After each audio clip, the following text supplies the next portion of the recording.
Want to welcome you all today to the Texas Panhandle War Memorial. I'm Mendell Schelin, and I volunteered to be the first speaker in this monthly series. A little background, grew up pretty much in West Texas, lived in Plains, lived in Littlefield, lived in Lubbock, graduated from high school in Lubbock back in '68. And when I graduated from high school, back in those days, there was the draft, and I guess most of you are probably old enough to remember the draft. And so getting out of high school, you basically had three choices. If you didn't want to be drafted right away, you could go to college or a technical school, you could enlist, or you were going to be drafted. And some people found other ways to get out, medical exemptions, that sort of thing. But for me, I didn't want to go to college, so I went ahead and I enlisted in the Army.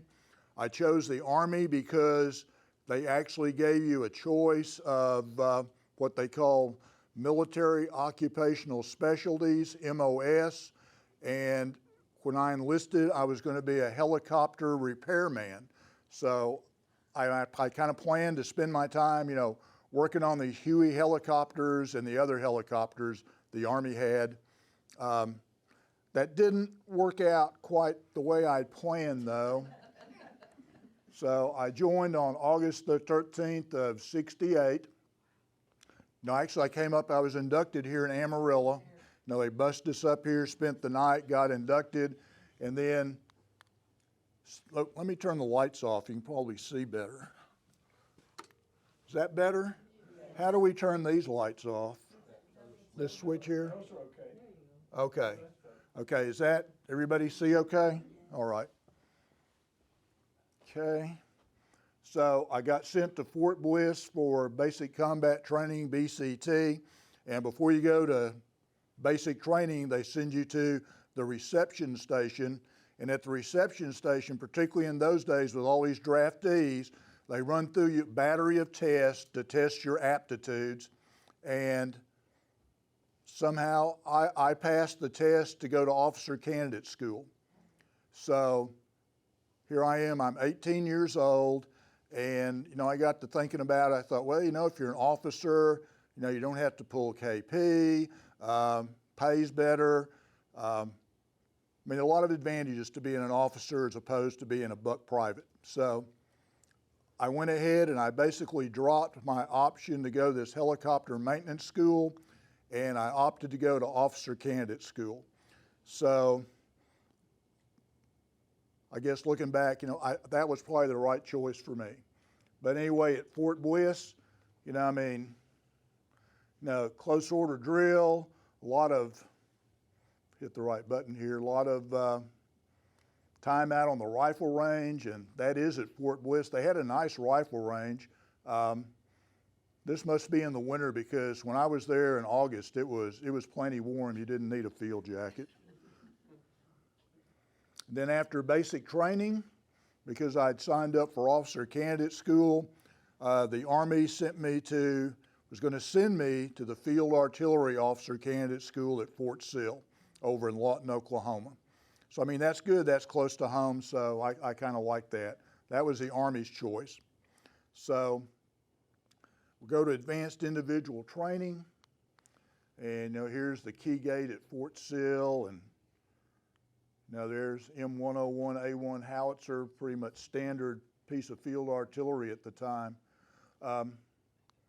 So I spent a lot of time in the classroom at Fort Sill, trained to be an FDC operator, a Fire Direction Center operator. The MOS was 13 Echo. I love the Army. They give you these fancy titles. I was a Field Artillery Intelligence Specialist or something like that, something that had absolutely no meaning to what you actually did. So, and our AIT training was also kind of pointed towards going to officer candidate school, but it didn't really, help that much. But doing the 13 Echo thing with the FDC training did help later on because there was lots of that in officer candidate school. So then, went a mile away to the officer candidate school at Fort Sill, and It's 1968, but you know, this building, it's still there, by the way, at Robinson Barracks, and that was the headquarters building for the Officer Candidate School. And we started on my birthday in February 16th, 1969. So I'm 19 years old, getting ready to go to Officer Candidate School. And I guess my comment, you know, why would the Army allow some 19-year-old kid with only a high school education to become an officer? And the only response I can get is they were really desperate at the time. I mean, that has to be it. So there were 100 and something of us in my officer candidate class. And yeah, in an officer candidate school, it's 23 weeks. I mean, you learn how to be a cannoneer. You know, these guys are out on the range and they're firing a 155 millimeter towed howitzer. It's commonly known as the PIG, 100-pound projectile. That's one reason there aren't any fat field artillerymen, at least not when you're in the field artillery. These were our barracks. We were really pretty fortunate. We had nice concrete barracks, had concrete floors. You didn't have to buff them, you just swept them, mopped them. That was all really great. The fella here is doing some sort of exercise on a aiming circle, and aiming circle is used for lots of different things, getting the guns pointed in the right direction, also used in artillery survey. In fact, the first 8 weeks we were in officer candidate school, we learned how to do artillery survey, which is not anything like the survey that's used to build your house or a building. It's pretty raw and crude, but it gets you pretty close to the point that you need to be to have an artillery battery. And then probably the biggest thing, observed fire. You learn how to be a forward observer. And you know, this gentleman here, you know, he's being graded on adjusting fire downrange. Now we have another candidate over here. He's the RTO, the radio telephone operator. And here's the instructor, and everybody's pretty intent on watching where the rounds hit. The candidate gets to adjust the rounds, hopefully onto the target, and the target's out on the Fort Sill range, typically rusted out car bodies. So the instructors, you know, pick the car body. You know, he's got his battery commander scope here. You know, when you're done, you get to go look at the target through the battery commander scope and get to see how, you know, close you were. I mean, when you fire for effect, you need to be within 50 meters. If you're not, you flunked. So we spent lots of time doing this. Oh, and here's something else we spent a lot of time doing. Push-ups. So, you know, these guys are having a really good time. You know, they didn't make it easy to go through officer candidate school. You know, you had to show that you wanted to do that, and you know, we got in pretty good shape, you know, did lots of push-ups. You know, for the first 16 weeks, everywhere you went, you double timed. No marching, double time everywhere, even in formation. And of course, inspection, a little harassment. Looks like the TAC officers were unhappy with what the candidate's barracks looks like, so they tear it up. Everybody gets demerits. And so the next thing you know, you're running a disciplinary tour up to the top of the Medicine Bluff number 4. It's 4.2 miles from the officer candidate school barracks up to the top of Medicine Bluff and back. And rank has its privileges. That's a lower classman carrying his M14 at Port Arms. That's a middle classman. He gets to carry his right shoulder arms. And here's an upperclassman. He doesn't have to carry an M14 at all. So I did plenty of these. I was in pretty decent shape, so it didn't really bother me. But there were 2 disciplinary tours, one on Saturday, one on Sunday, and I bet I didn't miss a Sunday or a Saturday in the 23 weeks I was there. But when it was all said and done, it's Second Lieutenant Schelin, and my mom paid to have that picture done. It still just kind of boggles my mind a little bit, being 19-year-old and a second lieutenant in the United States Army.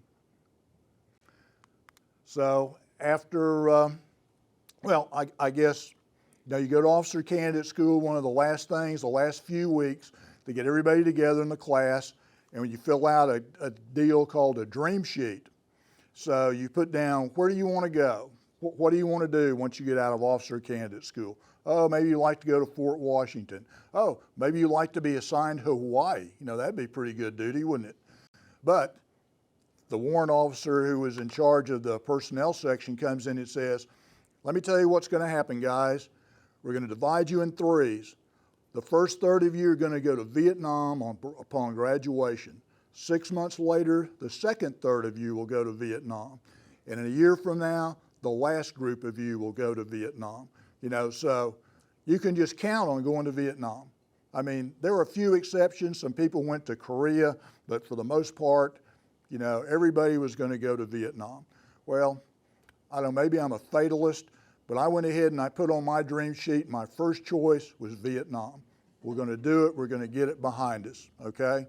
And the fellow that I lived with in my cubicle, Eric Stephenson, Eric did the same thing. He put down on his dream sheet, you know, I want to go to Vietnam. Well, the orders come down, and Eric's not going to go to Vietnam. Well, Eric hot-footed his way down the personnel section, and they were happy to change his orders to Vietnam. So yeah. So Eric and I went to Vietnam at the same time, along with about 30 or 40 other members of our officer candidate class. But before we went to Panama, to jungle school, spent 2 weeks, you know, slopping around in the mangrove swamps and swimming across rivers and, you know, kind of mini ranger school, I guess, for lack of a better term. So, you know, now I have a little certificate home that says I'm a jungle expert. I'm not planning on going back. So September 26th, get a month's leave, and on September 26th, you know, get on the plane, head to Vietnam. I guess Tan Son Nhut Air Base in Saigon, and for some reason, you know, all my other grads get assigned all around Vietnam, and I get assigned to the 1st Brigade of the 5th Infantry Division that's mechanized. And, you know, here's, I know, our big sign outside of headquarters. You know, got the 1st of the 61st. No, that's the 1st of the 11th. That's the leg infantry. 5-4 artillery, that's the unit I'm assigned with. 1st of the 61st, no, that's the 1st of the 77th. That's an armor division or armor battalion. And the 1st of the 61st was a mechanized infantry battalion. So we got an armor battalion. Uh-oh. Here we go. We got an armor battalion, we got a leg infantry battalion, we have a mechanized infantry battalion, and over here's the support battalion, you know, all the guys that run the POL dump and ammo dump and the paymaster, all that kind of good stuff, and Graves registration too. And my bad luck, I figured I'm going to get to ride. I'm either going to be in the tank battalion or I'm going to be down here in the 1st of the 64th with those nice, you know, armored personnel carriers. Oh no, I'm real lucky. I wind up in the 1st of the 11th for 2 different companies in the 6-7 months that I was a forward observer. So, and here's a map of the northern part of Vietnam where we operate. You know, Dong Ha's up here. Here's Quan Tri. That's where the main headquarters were. Let's see if I can. Up here is Con Tien, Alpha 4, Firebase C2, Marines, Rock Pile, Camp Fire Support Base Fuller, Vandegrift's down here, Camp Carroll. You know, we operated all through this area. And I have a map, and I'll pass it around. Y'all can look. This is a map I carried as a forward observer. It's a little stiff because it's, you know, 50 plus years old, but feel free to take a look. I probably should have been a little more diligent. I should have put some sticky notes on there, told you where the different things are, but feel free to look at that. I mean, it's a little bit different version of what I'm showing you here. So, and of course, you know, this is the demilitarized zone, and that's North Vietnam. And the demilitarized zone only counted for the Americans. North Vietnamese didn't care it was demilitarized. And this is what the base camp down at Quan Tri looked like. No telling how many of these, they call them SEA huts, Southeast Asia huts. They're open on the sides, have a metal roof. They were elevated off the ground, so just lots and lots of them. You know, barracks, offices. You know, that's the commo shack there for the battalion. Place to take shelter, sandbags, you know, revetments to get in case there's a rocket attack, mortar attack, that sort of thing. Down by the coast, this is along Highway 1 that runs up and down the coast of Vietnam. You know, rice paddies, and I don't know if you can see there are a couple of people out here working in the rice paddies. But farther inland, it gets a little bit rougher. These hills, I don't know if I would call it a jungle or not. It's certainly not a triple canopy jungle like we had in Panama, but it was certainly rough, and climbing up and down those hills carrying a rucksack was not just a whole lot of fun. So that's kind of the differences, and for the most part, we didn't really operate down by the coast. We operated out here in this mountainous terrain that was rougher. And now I'm a pseudo infantryman, and you know, here's the equipment that I carried. And let's see, I don't know how well you can see, like I got a poncho liner. I carried 2 ponchos. This is an air mattress. That's a little hat that's got netting. You know, you wear it over your head, put insect repellent on it. Don't get bitten by the insects, particularly at night, the mosquitoes. Put mosquito repellent on your hands. Keep your sleeves rolled down. Helmet, there's a rucksack. You know, carry your own water. You know, so I've got 5 quarts of water. Up here, that's insect repellent. That little bottle there is halazone tablets. You get water out of the stream, you put the halazone tablets in it. I don't know, how many of you have water with halazone tablets? Anybody done that? Okay, yeah. Tastes like swimming pool water, doesn't it? Yeah, yeah. So, and then sea rations over here. That's probably the map that you're passing around. It's right here. Use grease pencils to mark the map. That little book there is an SOI, SSI, stands for Signal Operating Instructions, Standing Signal Instructions. It's a code book. And someplace there's I think that must be a compass. And of course, got a rifle. I mean, I wasn't paid to use a rifle. You know, I got on the radio and I called for artillery fire. I adjusted artillery fire. Light weapons infantrymen use their weapons. In fact, I only fired my rifle, you know, at the enemy maybe once or twice, you know, in the 7 months that I'm with the infantry companies. Of course, carry lots of ammunition. I'm a little OCD like that. And then, of course, you got your, you know, web belt with gas mask and some hand grenades on there and cleaning kit for your rifle, you know, all that sort of thing. And I should have said this before we started. If you have any questions, you know, just stop me. I'll be glad to try to answer your questions as best I can. I'll even try to be truthful about it. So yeah. So, I mean, that's what you carried. And we were really pretty fortunate as being with the artillery section. I had a RTO, a radio telephone operator with me, and a sergeant, a recon sergeant. We didn't have to carry claymore mines or machine gun ammunition. You know, we split our load up, you know, extra radio battery, have a machete, have a shovel and trenching tool to dig foxholes. You know, we split that load up so it's all, you know, pretty evenly divided among the 3 of us. Yep. What did that weigh? How much did that weigh? Well, I don't know, 40, 50 pounds maybe a little bit more. when you start talking about carrying machine gun ammunition and claymore mines are heavy. You'd probably be carrying 60, 70 pounds without too much trouble. So yeah. Well, the first company I'm assigned to was Delta Company, 1st Battalion, 11th Infantry. It was commanded by Captain Stanley Blunt.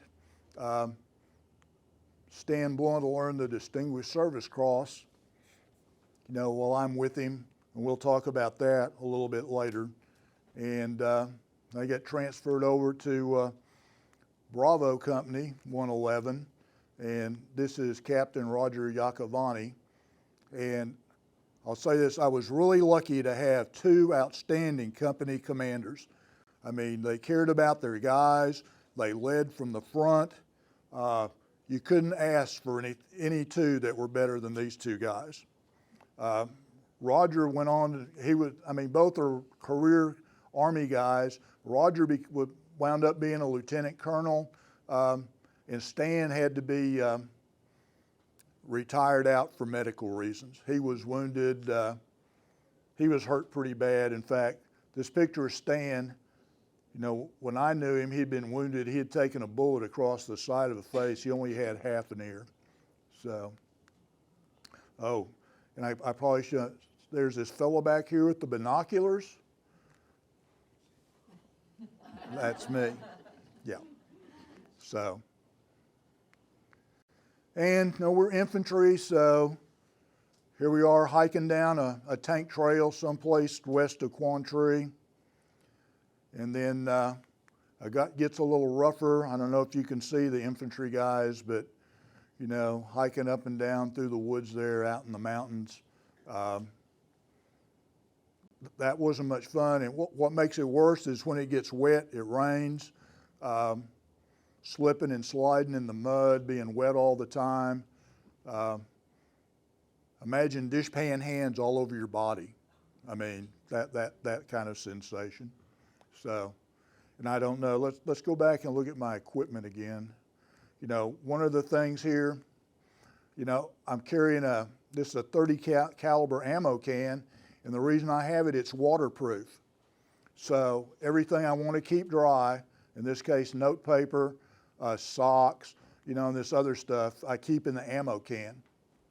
And I was always concerned about my feet, particularly when the weather was wet, you know, cross through streams. And up here, you know, this poncho liner. This poncho liner is pretty amazing. You know, you'd wrap up in it at night, you'd be wet. You wake up in the morning, you'd be dry. So I don't know how that works, but it wicks the water away from your body. So at least when you wake up in the morning, now your boots may not be dry, but the rest of you is. And I always changed my socks every day. They weren't clean, but I started the morning with dry socks.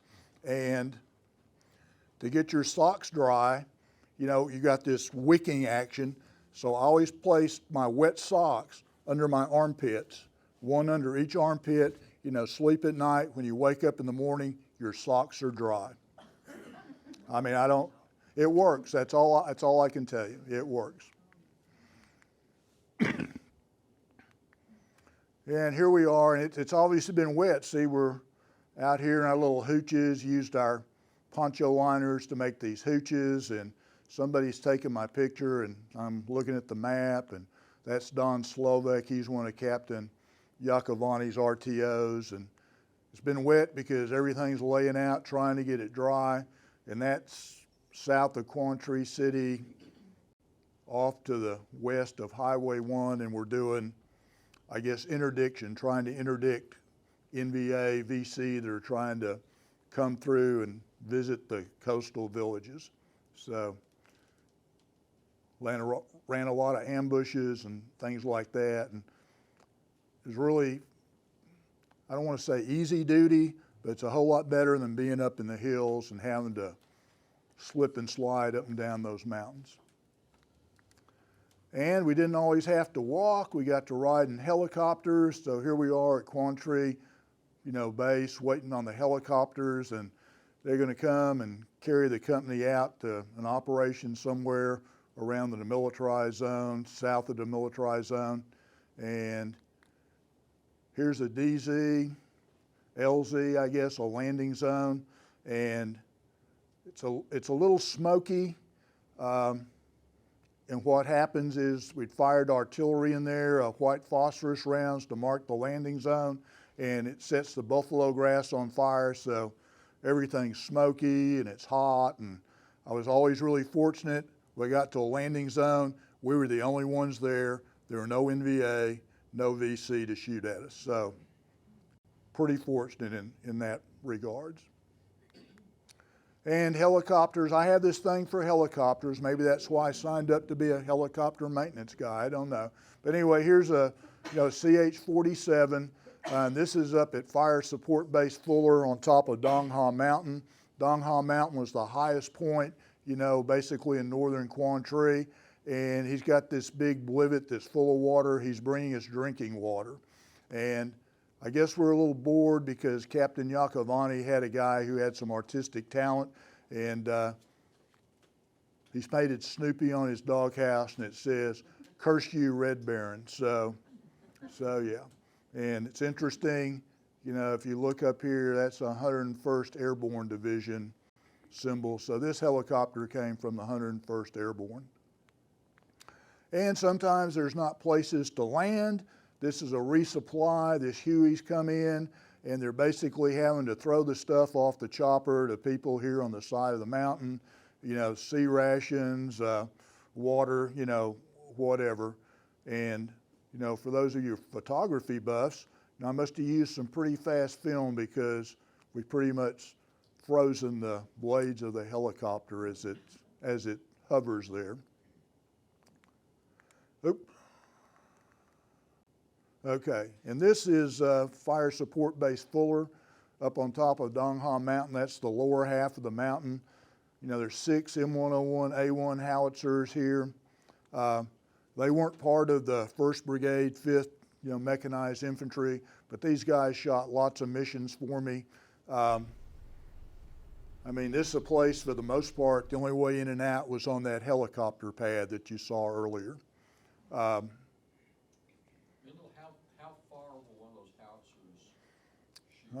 You would ask technical questions like that, wouldn't you, Perry? You can guess.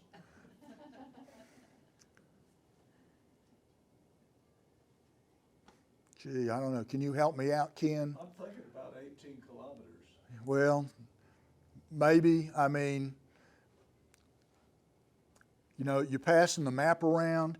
Fire Support Base Fuller. Yeah, that's probably right. Close anyway. Yeah. The guns at C2 would reach here to Fire Support Base Fuller. So, they were, this covering fire. Let's go back to the map here.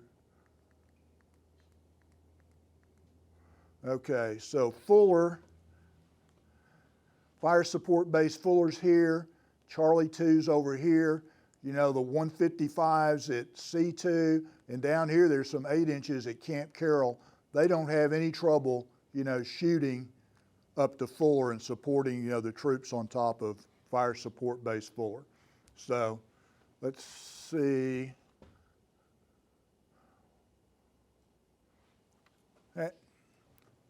That's at least 6,000 yards and probably room to spare.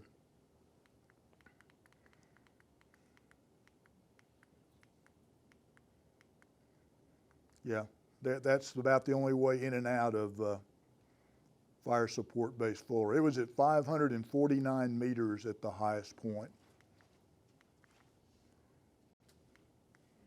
And being assigned to Delta 111, the way the brigade operated, they mixed and matched. So our company, Delta 111, was actually assigned to the 1st to the 61st, the Mechanized Infantry Battalion, and we're up in AO Orange outside of C2, and I should have marked it on my map, but we're on top of a hill. It's called 162, which is another fairly prominent spot west of C2, and the night of November 10th, 11th, the NVA 27th Regiment is infiltrating south, and they actually passed by our night defensive position on 162. So the next morning we go investigate. We have no idea how many there are. We come down off the little hill, and on the 11th, Sergeant Carbajal and Specialist McQueer, they're in the point men. They run into an ambush. They're killed. So it sets off a battle. I mean, for the next 3 days, all, not just Delta Company, but the 4 companies are in the 1st of the 61st. We engaged the 27th NVA Regiment, and it's really kind of an unfair fight. These people have come down, these NVA, I mean, I don't even think they have any mortars, so it's mostly they have RPGs. I mean, people know RPG? Do I need to talk about RPGs, what they are? No? Rocket propelled grenade? Okay, it's like a bazooka. Where's the NVA? North Vietnamese Army? No, NVA, okay. Yeah, NVA, yeah, it was the 27th NVA Regiment. So, they've got their small arms, and, I understand the training for the NVA, they let them shoot, 2 or 3 rounds out of their AK-47, send them south. So here you basically have a bunch of untrained recruits, and they set up this ambush, they kill Sergeant Carbajal and Specialist McQueer. But we spend the next 3 days, for the most part, we got TAC Air dropping 250, 500-pound bombs and napalm on them, helicopter gunships, all kinds of artillery. The artillery on Fuller, out of C2, Camp Carroll. We pound these people. In 3 days, the 27th NVA Regiment basically doesn't exist anymore. So, and their plan was to come south, and they were going to do that to us, but it didn't quite work out for them. And the other 3 individuals here, Private Walter, Specialist De La Rosa, and PFC Lauderdale, on the 2nd day of the battle, Delta Company was tasked with finding and rescuing some crewmen out of a helicopter that had been shot down. And they were actually on the other side of this ravine. Captain Blunt gets one of the platoons, puts them in line. They head down the ravine, and in the firefight that follows, Walters, De La Rosa, and Lauderdale are killed. And the bad news is we don't get to the people that are isolated. We have to come back up. And so we set up a night defensive position, and that night Captain Blunt and 6 volunteers infiltrate down through the NVA that are down the ravine, go and find those people that are, in this shot down helicopter and bring them back. And that's one reason Captain Blunt, is awarded the Distinguished Service Cross. And where does that award rank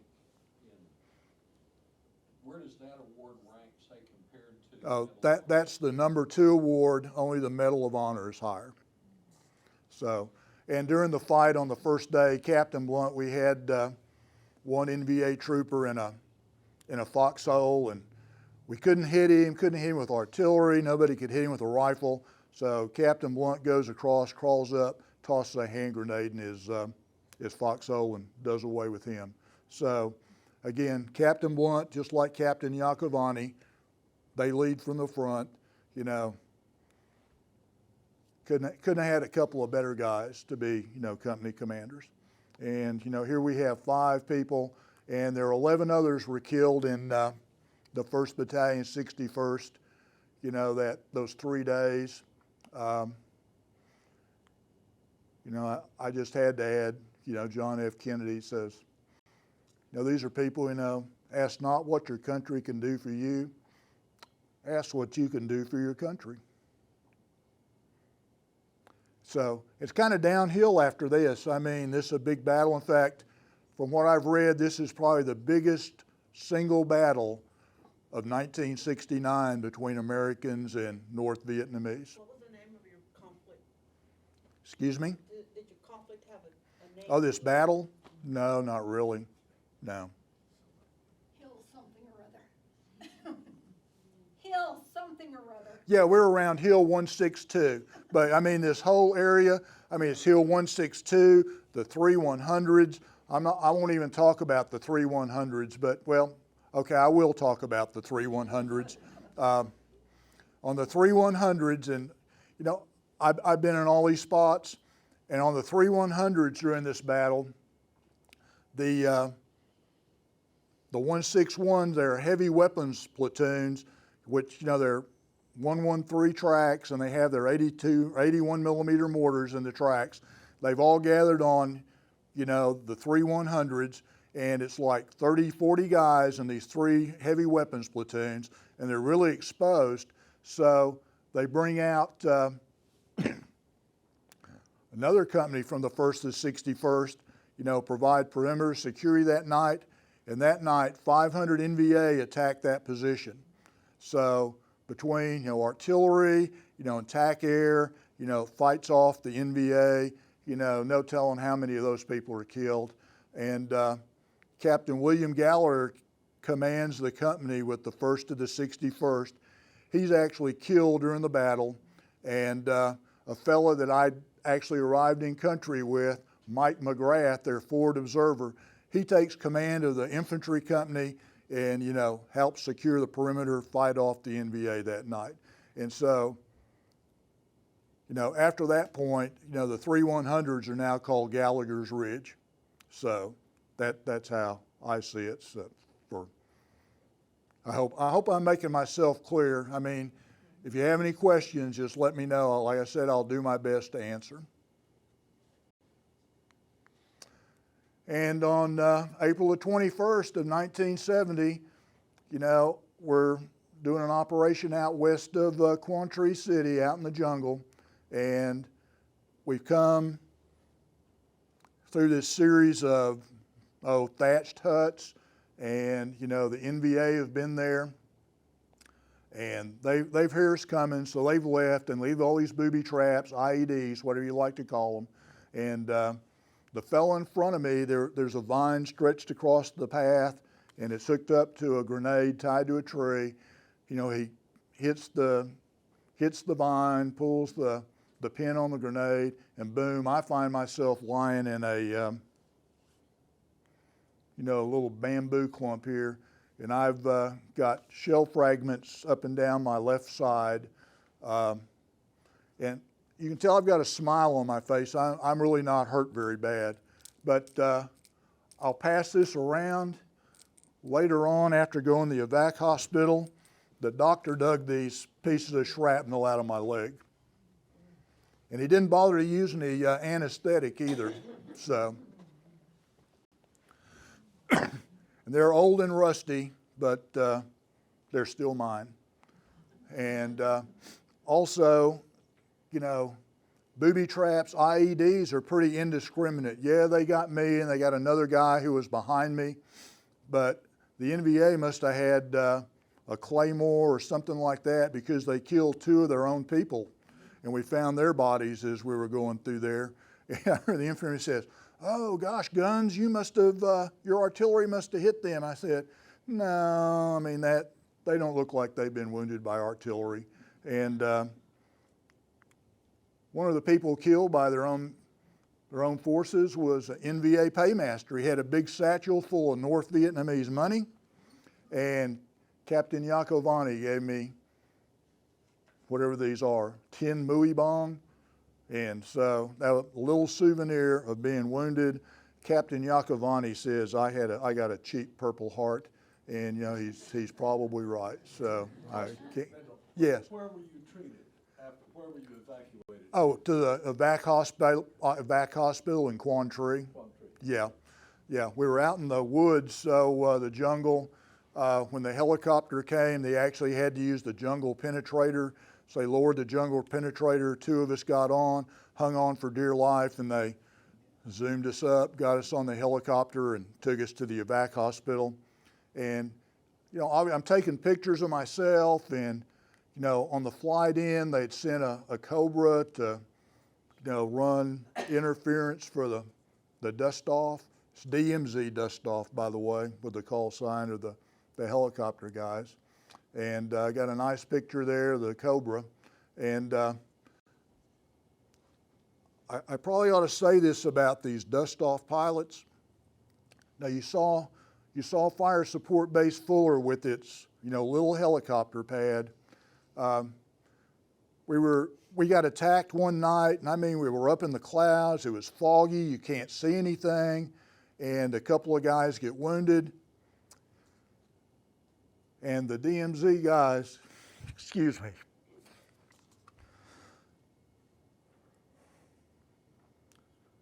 The DMZ dust-off guys fly through the clouds, find Fuller, and rescue the guys that had been wounded that night. I mean, it didn't matter what the weather was, what was going on, they would come and get you. So, yeah, Ron Clark here in town's a old DMZ. Well, he's not a DMZ, he's a dust-off pilot. So yeah, so I give them a lot of credit, come and get you no matter what.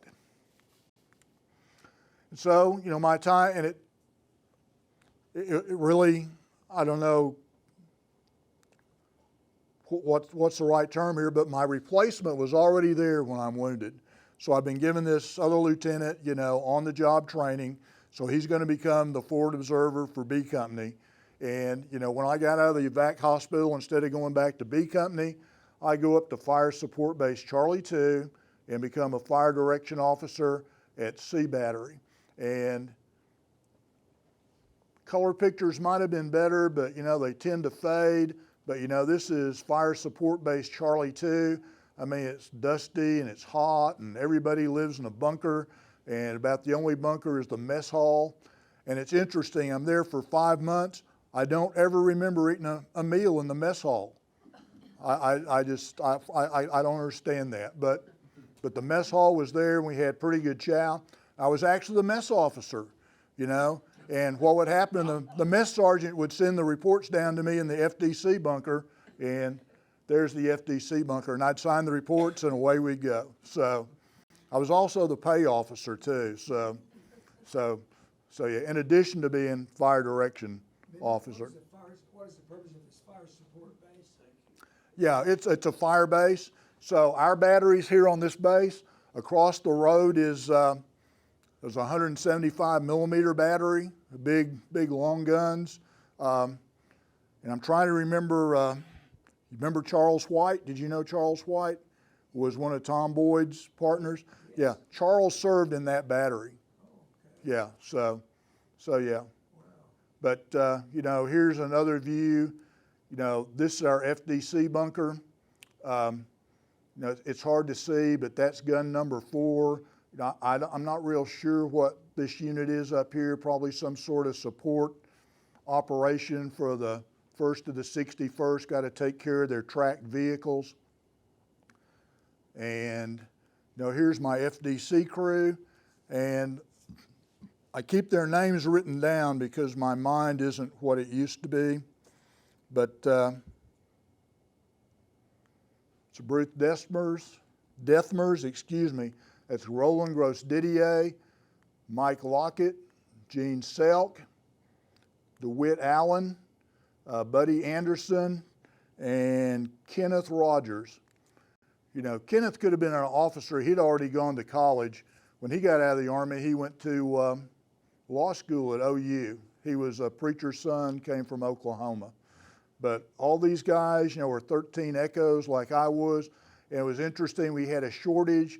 Gross-Didier here, we actually sent him down to battalion headquarters and they did on-the-job training. He taught him to be a 13 Echo. He'd been I guess a 13 Alpha, 13 Bravo, whatever, a gun crew member was. And there's another aiming circle up there. I have a thing for aiming circles, folks. So. Okay, here's DeWitt Allen. It's 1969, 1970. We actually have a computer, and this is FADAC, the Field Artillery Digital Automatic Computer, and it had a few shortcomings. We found that if you loaded it into a track and tried to move it out with the artillery battery, it wouldn't work when you got there. And so we never did that. Once it got in its spot here at C2, it stayed there. And, you know, up on the wall, there's a map, not a very good picture, and we have a chart board here. But it was interesting, you know, we're getting into that computerized age. I go to my officer candidate school reunions. Today, you know, they have a laptop kind of like my wife's over here that we're running this off of. It's a little bit heavier duty, but they can do like a whole battalion's worth of, you know, firing data for naval gunfire, all on this one little computer. And so they've come a long way. I mean, FADAC's in the museum over at Fort Sill now, kind of like where I should probably be. So, and you know, with the artillery battery isn't there for the FDC, the artillery battery's there because we have guns that support the infantry and the armor, the maneuver battalions. This is gun number 3, one of the base pieces. It's actually firing a mission. This is a view of gun number 3 from its position. You know, the engineers have come in, put a berm up around it, helped protect it. It actually sat on a concrete pad, so they're fairly stable. I don't know if you can see, but there's, you know, ready projectile rounds over here. The white rounds are white phosphorus. The darker rounds are high explosive.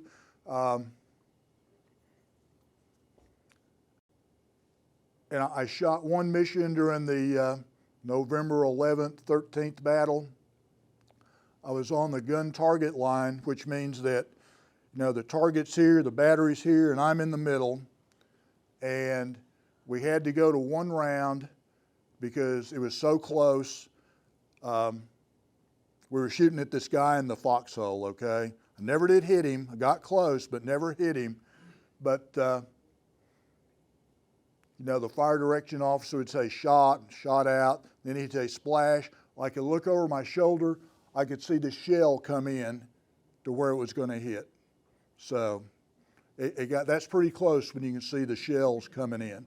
I mean, you can stand behind a howitzer and watch the shells go out, but I don't know too many people who say they've actually stood there and watched the shells come in. And a little bit about artillery tactics. Each battery has 6 guns, you know, 1 through 6. And when we fired missions against the enemy, contact fire missions, particularly at night, and that's when most of the missions happened that were contact, guns 1, gun 6 would fire illumination rounds to light up the battlefield, and guns 2 and 3, 4 and 5 would fire HE missions, you know, to support the infantry. So I don't know how clear that is to you, but so the FDC would be running 3 different missions all at one time, because you got 2 guns shooting 2 missions and then the base pieces shooting the illumination. So you could be really busy. And we didn't always stay at C2. We got out and moved out. You know, here's an M109 howitzer and there's crew members. We're waiting to get on Highway 9 to head out to Vandegrift LZ Fire Support Base. It's hard to see, but that's a 548. It's a tracked vehicle, tracked version of a 5-ton truck to carry their ammunition, their supplies, that sort of thing.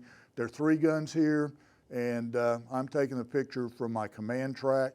And the background is, this is Camlo Village. And I know most of you are familiar with Thomas Creek. Well, it was outside of Camlo where Thomas Creek, you know, jumped on that grenade and earned the Medal of Honor. So it was somewhere out on Highway 9. And so here we are at Vandegrift, and you know, the engineers have come in with a bulldozer, made an emplacement for our M109. You know, there's the ready rounds, there's powder here. And I guess I should explain, you know, each one of these projectiles weighs right at 100 pounds, so they're pretty darn heavy. And they have fuses in them. You have to fuse up the projectiles before you put them in the gun. And then you have powder bags that you put behind them. And there's 2 different kinds of powder, green bag, white bag.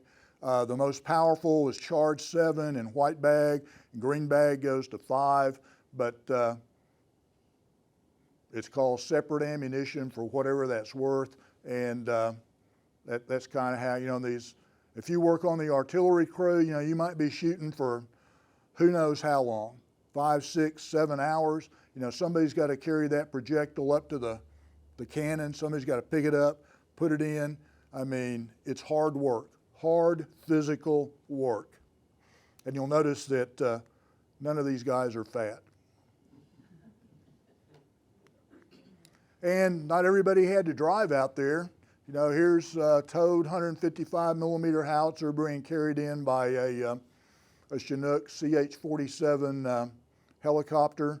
And, you know, Vandegrift had been used off and on by the Marines, and they had a PSP, which is perforated steel plate, a PSP landing strip, and it looks like somebody shot an artillery round that hit there and kind of disrupted it. So, and of course it's dusty. You know, that's another thing. The weather's, when you're outside all the time, the weather's never nice. It's either too hot, too cold, too dry, too wet. At least that's my memory. I've never gone backpacking since I got out of the Army.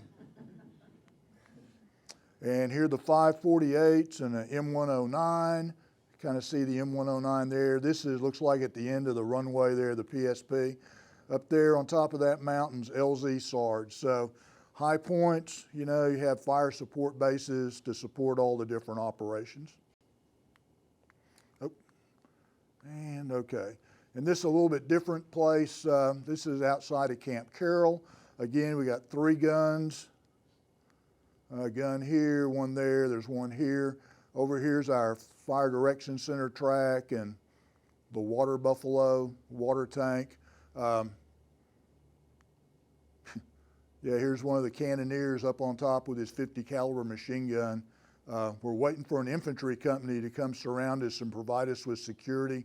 I never did like that position very much with high ground just off to our south, but it is what it is. They sent us there, we shot missions, and everything worked out okay. Build little covers here to keep the ammunition, powder in, sleep under some of it, you know, that sort of thing. And here's our FDC track. You know, this tarp comes out and we stacked up, you know, sandbags to give us some protection. It's kind of hard to see, you know, here are the two charts, you know, part of, you know, being artillery and having data. You know, 2 people always check the data. You know, 2 guys on the charts, you know, calculate the deflection, calculate the range. 2 more people take that range, you know, and calculate, you know, what the elevation of the gun's going to be, the charge. You have to agree before you actually shoot the guns. You send the data to the guns, and then they shoot it. And of course, somebody's on the radio talking to the forward observer, and that's why you have a whole bunch of antennas here, because you have people you need to talk to. So as an artilleryman, and I'll stop here for a minute. I don't want to really, you know, hurt anybody's feelings, but field artillery is the king of battle, okay? It's just that simple. Field artillery is the king of battle. And we move, we shoot, we communicate. That's the three principles for field artillery. And here's a little bit better look at our command track. They're still using these things today, only now instead of having to put your generator down the ground, the generator gets to stay up there, and again, there are the antennas to communicate with. And this is out at Maylock Special Forces Camp, which was kind of an unusual place. We got out there. The Special Forces guys, they had running water. They had toilets that flushed. I mean, we didn't have toilets that flushed at C2. But, well, we won't talk about hygiene, but yeah, they had toilets that flushed, they had hot showers, and they told us not to come and use them, so we didn't. They're lucky we never shot any missions for them. So yeah. Oh. So, you got any questions? That's pretty much it for my time in Vietnam. Anybody have any questions? I mean, I've probably talked about a lot of things you're probably not interested in, you know, but what can I say? Yes. When you went home, what kind of job did you take next? How were you able to translate Army experience with the Not really. job market? Not really. How'd you transition? Well, you know, when I got out of the Army, you know, I hadn't been to college, so I took advantage of my GI Bill benefits. You know, I went to Tech and I got a degree in business. I became a CPA, and so I spent the rest of my career, you know, doing accounting stuff. So I'm a professional accountant. So I'm a professional accountant who used to be a soldier. So DEROS, that's date estimated return from overseas, September 12th of 1970. You know, I leave Vietnam behind me. You know, I go back to the Army Training Center at Fort Sill. I'm assigned to the Self-Propelled Training Battery. We got 18 M109 howitzers, and once every week we do the same thing, week in, week out. A battery of trainees come and they get familiarized on M109 howitzers. I mean, still the primary weapon of the Army is this M101A1 105 millimeter towed howitzer, but they're still getting, you know, familiarized, get a chance to see what the gun does, get to fire it one day, and then they move on. So I do that, and then, oh, look at this, refrad, released from active duty, June the 10th of 1971. I guess I'm not truly a civilian because I still got 6 years, but I get out of the Army, you know, I go to college, become an accountant, live the rest of my life, and I just had to throw this in here. Yeah, war is all hell. Yes, it is. This is William Crowley. He was in my officer candidate class, and he's at the Saigon Country Club playing golf. Okay? Crowley was a lot smarter than I was. He gets commissioned as a signal officer, so he's assigned to Saigon, and from what I remember him telling me, they go play golf, and they actually had females for caddies. So yeah. So I mean, you know, my experience, yeah, you know, I've been in combat. You know, I did what, you know, the Army needed me to do, but I don't even know how many people served in Vietnam. 6 million? Does that sound right? 3 million? I don't know. Millions of people, men, you know, my age, served in Vietnam. And I imagine for each one of them, they're going to have a story. And the story's going to be different, whether it's, you know, playing golf at the Saigon Country Club. You know, one of my classmates, when he was sent to Vietnam, his job was to close down post offices because they were withdrawing and post offices had to be closed. That was his job. So, you know, some of us were forward observers, some of us closed down post offices, some of us played golf at the Saigon Country Club. You know, I mean, it's just, you do what the Army tells you to do. I mean, I don't know how else to get that. But one thing I do want to note here at the end of my notes here, you know, for a year, well, as a forward observer and then, you know, fire direction officer, the sameness of each day. You know, if you're a forward observer, you know, our infantry company very rarely stayed more than 1 or 2 nights in the same place. So you get up and you'd move. So you had to pack your rucksack, move, dig another foxhole, set up your hooch, all that. Day in, day out. It didn't matter what day of the week it was. It could have been Monday, could have been Sunday. You're doing the same thing over and over again. Same way in the battery. You know, every morning I would get, well, I actually slept during the day. I had the night shift, so I got most of the action. And, you know, sleep during the day, get up, go to the Fire Direction Center.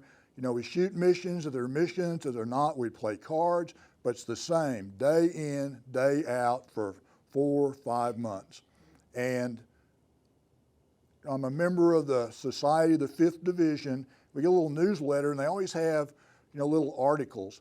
And like, one article was somebody who was in the headquarters battery, and their job was ammo detail. So every day, these guys take their 5-ton trucks down the ammo dump, load up projectiles, load up powder, load up fuses, go out to an artillery battery, unload them. And guess what you do? The same thing tomorrow. Go to the ammo dump, load up projectiles, load up powder, load up fuses, and go to an artillery battery. Day in, day out for 12 months. So, I mean, the sameness is, I mean, that's, I just don't know. Like I said, I don't even remember eating a meal in the mess hall. I'm sure I did, but I don't remember it. Of course, that was 50 years ago, too. And maybe it's because the food wasn't very good. No, I don't know. No, but anyway, I mean, that's really all I've got, folks. Any questions? I just want to say, you had some fantastic pictures, and I think Oh, well, it thank really you. helped us to understand. Yeah, well, thank you. Really made Yeah, a nice picture is pres- worth 1,000 nice words, isn't it? Yes. presentation. Yes, doctor? Just a side note, when you're in the field like that, what's the logistics, how complicated is the logistics of the supply? Oh, okay, supply, okay, if you're an infantry company in the field, what would happen, a helicopter will come out and they'll bring you, I mean, the field first sergeant's ordered so many, cases of C rations. Oh, you talk about sameness, folks, the same 12 meals in a case of C rations, okay? And they bring you water, if you need ammunition, they'll bring you ammunition, bring you your mail. Because you're having C ration, they would bring what's called a supplemental rations pack. And the supplemental rations pack would have, cigarettes, soap, writing paper, shoelaces, candy. Some of it was even edible. So yeah, I mean, and every, 3-4 days, the helicopters show up, you do that. And, like my guys, we would get a case of C rations and we'd divide it up, we'd open up the case and we'd take turns. If it was my turn to pick first, I'd pick first, then, sergeant picked second, RTO third, then reversed order, 3, 2, 1, 1, 2, 3, till all 12 are gone. And then the next time we do it, it'll be the RTO's turn to pick first. So you don't have to eat you wind up eating the same sorry meals, but I learned the value of chili sauce. I mean, chili sauce can make a lot of things edible otherwise that might not be. So, and I can't remember all 12 meals in the C rations. The beanie weenies, spaghetti, those were probably the 2 best. And some of the things like ham and lima beans and eggs and some of that stuff was just, if you were hungry, you would eat it, but it was not good. I don't know how else to say it was not good. Yes, ma'am. Did you have any dealings with LURPs? Well, I was given 1 LURP, okay? And I carried that in case something happened and we were cut off and you needed something to eat. I had a LURP. And I ate it. It was freeze-dried meal. Today with MREs are a far cry better than C rations. And some of these C rations we got, I think, were made in World War II. Seriously, yes. What about mountain yards? What now? Mountain yards? No, never dealt with the mountain yards. No. Yes, ma'am. Who caused more trouble for you? Is it the NVA or the VC? We fought the NVA nearly exclusively. Yeah, and they're probably a little raw, but they'd come across the DMZ and we'd kill them. It's just that simple. So, and I also throw out here, we won all the battles. How do you lose a war when you win all the battles? Politics. So I'll leave that to people smarter than me to answer. So. How much risk is there when you're sitting, I guess the risk variable depending on where you are in the country, Right. of getting ambushed by a Vietcong coming through the forest, coming through the jungles? How do you know you're not gonna get a barrage of Vietcong coming at you like you see in the movies? Well, how do you protect? You have people on the perimeter at night protecting you? Oh yeah. Yeah. You set up a night defensive position. The platoons dig, their foxholes, put out claymore mines, trip flares. My job was to pre-program artillery fire around the position. And typically every night I would actually shoot one of those or two of those targets in, so they'd be relatively close, and not just for high explosive rounds, but also for illumination. Haven't really talked about illumination, but you know, you're in a firefight at night and you're shooting illumination rounds. I mean, it's really spooky. Now the human eye picks up motion, and you know, these illumination rounds go off, well, they float down. So everything around you is moving. The shadows move because, you know, this flare is coming down and they all move, and it's like, you know, what's a shadow, what's not, you know, that sort of thing. We actually had one firefight just off of the 3100s, Gallagher Ridge, when I first got there. We'd been up on the 3100s. We moved down to the south to another defensive position, and Captain Blunt pointed out, said there was hardly a hilltop in that area around, you know, west of C2 that hadn't been used as a night defensive position. You know, there'd just been so much activity. So we moved down just at dark. You know, we dig our foxholes, and you know, we're getting settled in, and boom, this little column of NVA come across the hill and run into us. And I'm thinking they don't know we're there, and you know, we start shooting and all that, and I get flares up, you know, and boom, here's flare comes up, and oh gosh, he's probably no farther from me than to the other side of the parking lot out here. I actually see one of them, and he's kind of hunched down, and he's looking like this, and I mean, he is a clear target. I mean, one side of the perimeter, nobody shoots him. And he gets up and hightails it the back side of the hill. So yeah, but nobody wanted to shoot him. I didn't want to. I didn't have my gun. I was too big. I had a handset in my hand.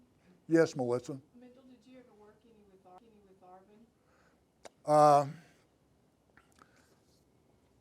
One time we had some operations down south of Quantree, off from the villages where we dealt with regional forces, popular forces, who were really kind of like militia, not really Army of the Republic of Vietnam. Yeah. And that was a little bit different situation. They were there, we were there. Gee, we never ran into any trouble with them. Who knows why. So, yeah. Other questions? Comments? Well, you know, yes, Marinelle. Comment. Well, I think all of us in here want to thank you for your service. Well, Yes, thank you for your service. well, thank you. Proudly served. So, I appreciate y'all coming out to listen. I hope I didn't put anybody to sleep. Thank you. Thank you.